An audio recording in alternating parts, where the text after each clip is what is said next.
preacher says, I will be brief, it's one of two things. Either he's hungry, or God said, don't go 30 minutes. So, but it's also dangerous when the preacher says, I won't be long. My dad would always say when we'd get ready to leave, my mom, my brother and sister, myself would get in the car. And he was pastoring. He said, give me a minute, let me finish talking.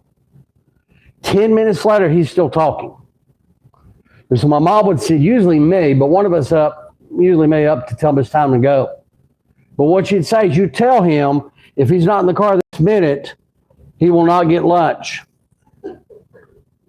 And so my dad, instead of talking, would say, I've got to leave right now. Or he'd turn to me and say, tell Mom I'm taking y'all out to eat. And now where I grew up in this part of Texas, when you said you're going out to eat after Sunday lunch, you had to realize you were fighting the Methodist churches, the Baptist, all the area churches would all congregate at the restaurants. I never understood why, and there was a certain restaurant called Ward's Cafeteria, family cafeteria. It's not the same thing that you might see. It wasn't a national brand. It was a family-owned restaurant. We would go on Sundays as a group, usually about 20 of us, and they had a table lined up for us. But while my dad was sitting there talking at church, my mom would say, Don, we've got to get to the cafeteria, to the restaurant to eat, because we're going to be the last one served, because the other people that are going to be taken off. So we'd get there, and I'll just be brief. We would go there, and I've shared this story. It was the neatest place because they had family-style dinners. And I'll always remember the turkey dressing in September. We would go there and have a turkey dressing meal with all the fixings. They put it out just like you're at home.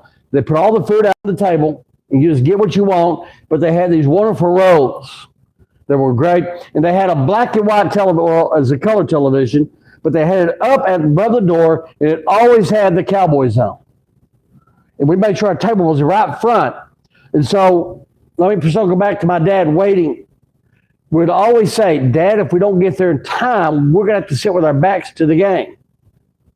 And so we'd rush to get there. And so I learned from a very young age that when a preacher begins to go a little bit further, there's repercussions he's going to have later, such as not getting to watch the Cowboys or not getting the food. I'm not blaming my wife in anything, by the way. Yeah, I know. Thank goodness for cable now. You can go watch the Cowboys at any time. But the thing is sometimes we begin to become so self-absorbed in ourselves in that moment.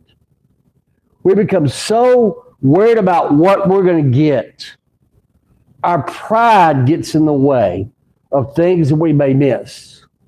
There's a story in the book of Matthew where a mom went to Jesus and said, I want my sons to sit one on one side of God and the other on the other side. And Jesus indirectly scolds her by saying, you have no clue what you're asking. And he asked the kids, he asked the mom, can you drink from the cup I'm about to drink from? In other words, do you realize what you're saying? I was watching a clip from the television show, The Chosen. And Jesus is talking to his disciples about the problems they will go through. And one of them flatly asked him, will we be killed because we are serving you? He said, instead of saying yes, he said, you will face so much pain, torture, you can't imagine it. And the look on their faces was not one of fear, it was one of, oh. And so my point to this today is when it comes to pride, what are you putting your heart into? Where are you pouring your heart into? Is it in yourself, self-glorification, self-gratification? What is it? Or is it about the glory of God? Now let me say this, just because God blesses you with something doesn't make you bad. Understand what I'm saying? A lot of people think in order to serve God, you have to give up everything and have nothing. I'm not suggesting you should be willing to give up everything. Remember what Jesus said to the rich young ruler. He said, what must I do to be saved? He said, two things. And he gave him the commandments. The young man said, I've done it. He said, now, go and sell everything you own. Come and follow me. That last part is very important. Come and follow me. Jesus' followers have never gone hungry. While they may go through some physical and emotional pain, they never had the problems because they followed him. So when I come back to this and looking here verses 7 through 11, we see Jesus talking about pride and perhaps a touch of envy. We live in a world today that tries to justify actions based on the amount of money you have. We see people do self-glorifications. And I must say this, some of them do it from a pulpit.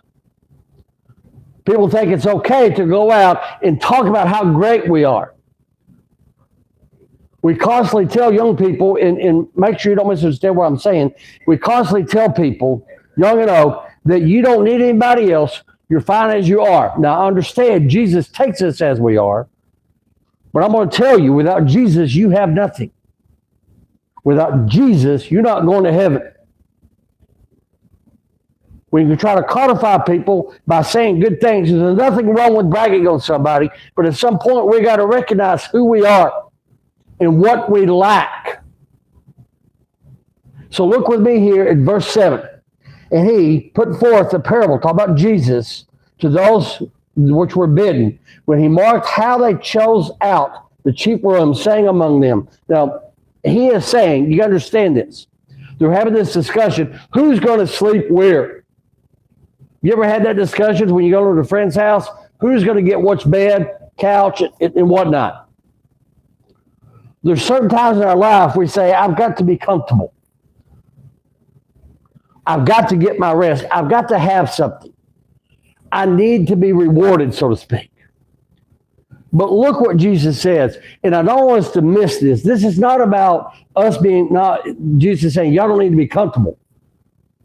He is saying, look internally what you're asking. What is it you really want? When thou art bidden of any man to a wedding, sit not down in the highest room, lest a more honorable man than thou be bidden of him. Think about that. When you're invited to somebody's house, don't go find the best place, because somebody may come behind you that has more authority. As he says the word, a more honorable, a more respected person. You know, the thing I will say, growing up when I was in school, none of us wanted to sit at the front of the room. And I always hated to go into class and the teacher says, I'm going to set you in different places. I want to assign seats. Now, with the last name Travis, I knew if it was alphabetically, I'm probably going to be towards the back. I don't want to sit at the front. Nobody did. Even though we may have had one or two kids said, I'm going to sit at the front, we tried to stay at the back because you just couldn't get away with anything sitting at the front. Amen? Nobody's sitting there going, Dakota, you know what I'm talking about. If you sit at the front, the teacher always finds out you're doing something. So we'd go to the back. And I'm not saying we were being like this. What I'm saying is we should always look to put somebody above us. He goes on to verse 9. And he that bade thee, and him come and say to thee, give this man place, and thou beest with the shame to take the lowest room. In other words, you're going to be disappointed when somebody says, you need to move because you're not as important as this person. One of the hardest things in life is to realize you may not be as smart as the next person. You may not be as athletically blessed as somebody else.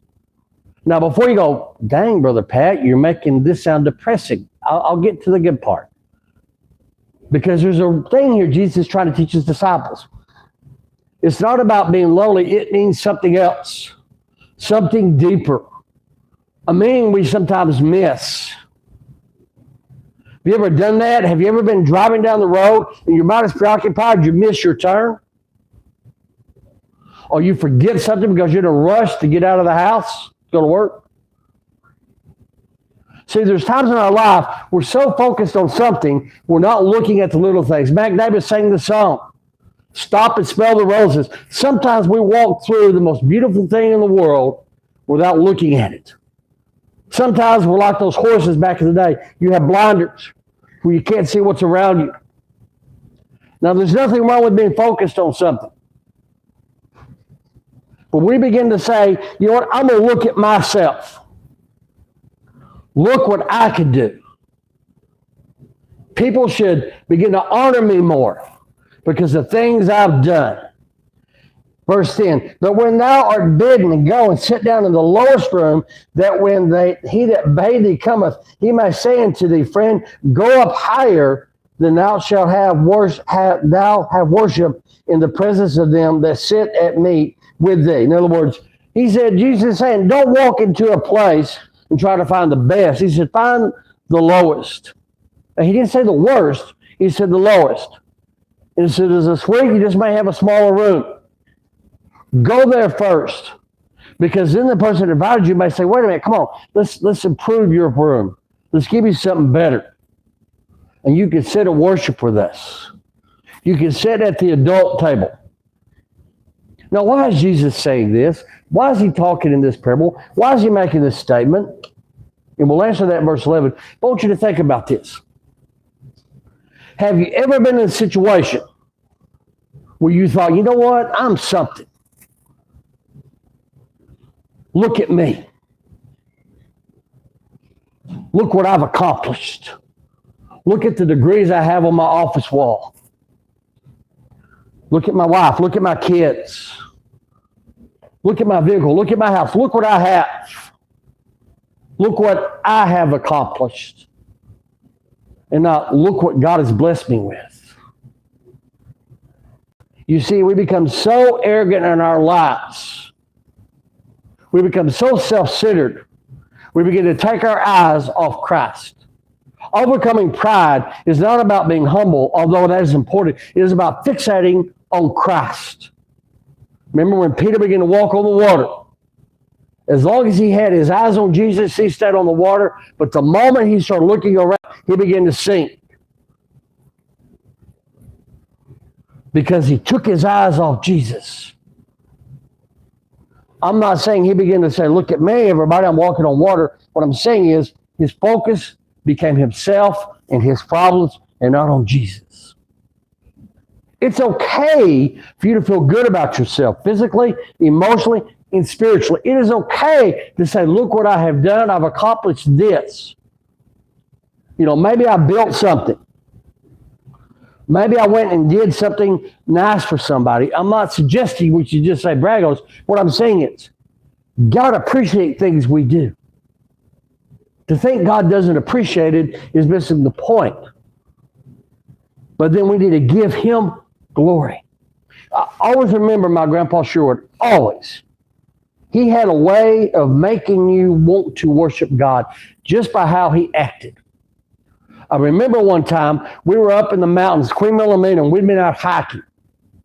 We're still in the process of hiking. Grandpa Sherwood and 3 or 4, 5 or 6 of his grandkids.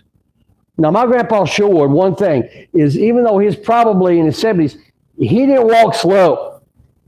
This is a man who was riding a bicycle, had a massive heart attack, and never realized it until when he got home, and he told my grandmother, he said, Ethel, I don't feel good. She took him to the doctor. He said, Mr. Sherwood, you're having a heart attack. His response is, oh. That was how Grandpa was. When we went hiking, and we were going through this mountain, having a good time on the trail, and he stopped and paused and began to look at the trees. And he said, look what God has done. Look what God has made. And he told his grandkids, and I was about 12, 13 years old, he said, look, he said, Pete, they called me Pete. Pete, look what God has done. Look what God has done. The next time you look and say, look what I've accomplished. Walk outside and look at the trees. Look at the land around you and realize God did that. God created that. The Bible tells us He created the heavens and the earth. He created man. Look what God created. So if you want to start comparing your works to somebody else, start with comparing what you do with God's, I think you're going to fall way a bit short. Because there's nothing that we can do that can compare to what He has done with this earth and creating it. Other than mankind seems bent on destroying it and destroying each other, unfortunately. But we look at this, we see what God has done. We see how great His works are. But then we look at ours, we realize it falls short. And so Jesus is reminding everybody here that are listening, hey, look, you have to look at what you're doing. Because look what verse 11 says, for whosoever exalteth himself shall be abased, lowered down. And he that humbleth himself shall be exalted. That's important. Jesus spoke about this in the Beatitudes. Because we, as His followers, must not exalt ourselves above Him or anybody else. I mentioned the rich young ruler. What was he told? Love the Lord your God with all your heart, all your soul, which seems to be easy, but love your neighbor as yourself. That latter part becomes difficult. Because sometimes we look at our neighbor and say, they can't be loved, God. Look at their lifestyle. Look what they've done. I can't love somebody that has that much meanness in them, much vile. I even have contempt for people like that. It is about love and forgiveness. God created the heavens and the earth. The moment Adam and Eve brought in the original sin, He could have snapped His finger and said, nope, I'm starting over. That would have been the easy thing to say, okay, y'all messed up. Let's move on. He didn't.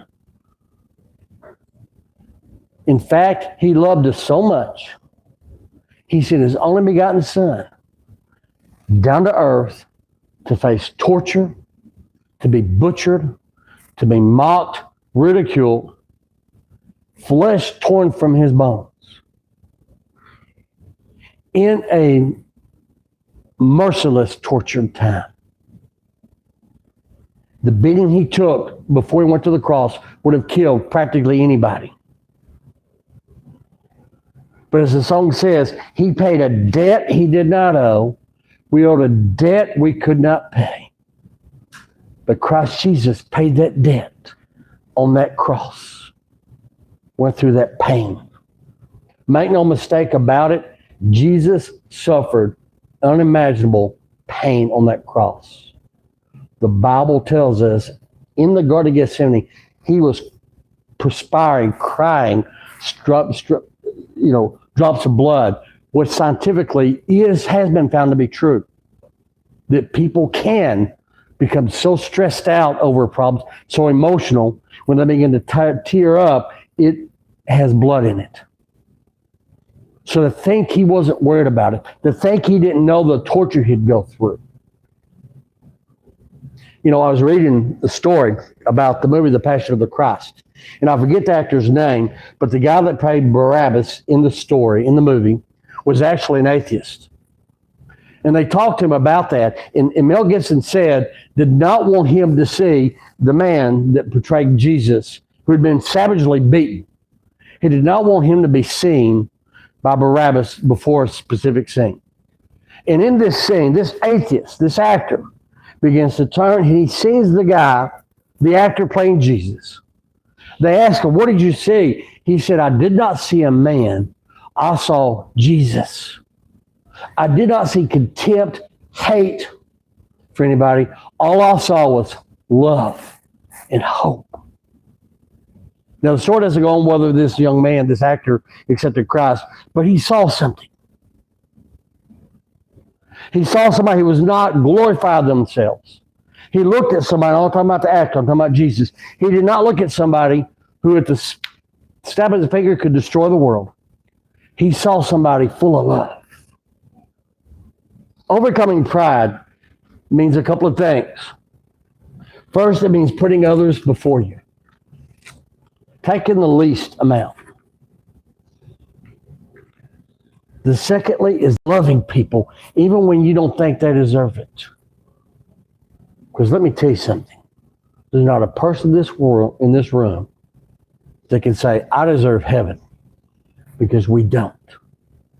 But because of the pain, the blood, the death, and the resurrection of Christ, we can say, hallelujah, saved by mercy and his grace. Let's stand, please.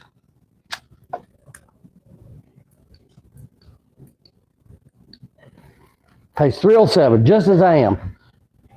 I always like to end each summer with this song, because it reminds